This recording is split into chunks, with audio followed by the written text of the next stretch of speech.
কি রে ভাই, তুই নবল পরীক্ষা পাস করবি, তাহলে ফেল করলি কে? আরে পাস করে তো 100% পাস করতাম, যে পড়া পড়তাম জানাস তুই।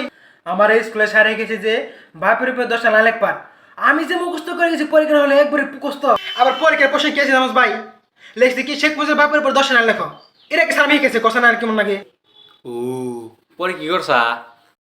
পড়ার কি করুম, বাপের উপরে জেলান পড়ছিলাম না, শেখ মুজিবের বাপের অনেক তাই লিখে দিছি। তারপর তো লিখছি শেখ মুজিবের বাপে রিস্কা চালাইতো।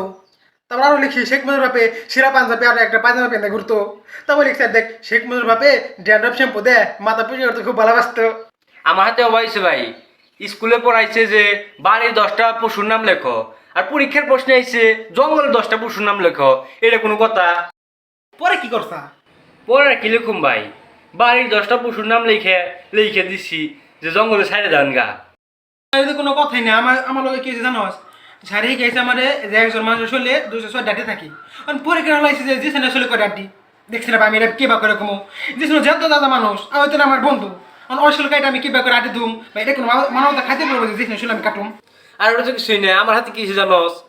স্যাররা পড়াইছে নবীনগর স্মৃতিসূদ কনে, ওর পরীক্ষা আইছে যে নবীনগর স্মৃতিসূদ কত হানি উঠছে। কারণ আমি কি লিখ জানোস? কি লাগছে? পরে আর কি লিখছি, মিস্ত্রি তত হানি মাইছে তত হানি লম্বা, ওরা তো লম্বা সাম্বা হয়ে হারবো না। ওর দেখি কিছুই না, আমার হাতে তো বিরাট বড় একটা প্র্যাঙ্ক হয়েছে গা।